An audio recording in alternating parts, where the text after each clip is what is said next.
એમ્પ્લોયેબિલિટી સ્કિલ્સમાં આજે વાત કરીશું વર્બલ કોમ્યુનિકેશન સ્પીકિંગ, મૌખિક સંચાર બોલતા, જ્યાં વર્બલ કોમ્યુનિકેશન એટલે મૌખિક સંચાર અથવા સંદેશાવ્યવહાર.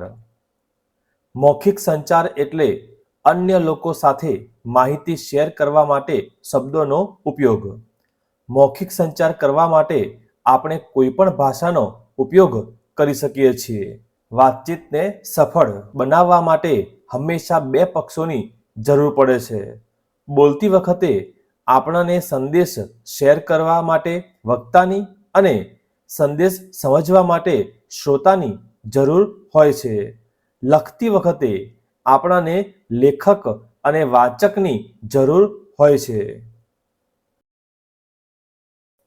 મૌખિક સંદેશા વ્યવહારની સફળતા ત્રણ મુખ્ય ઘટકો પર આધાર રાખે છે. 1. આપણે કેવી રીતે વાતચીત કરીએ છીએ. 2. વાતચીત કરવા માટે આપણે કયા શબ્દોનો ઉપયોગ કરીએ છીએ.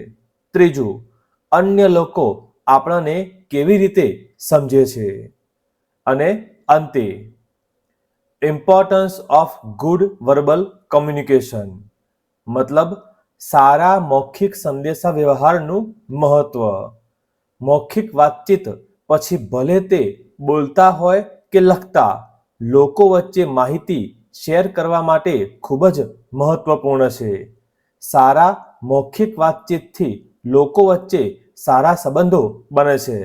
તે કાર્ય સંસ્કૃતિ, કર્મચારીઓની ખુશી અને સફળ વ્યવસાય પર પણ ખૂબ જ મજબૂત અસર કરે છે.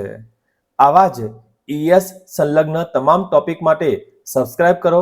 જલ્દી મળીશું નવા વિડીયોમાં.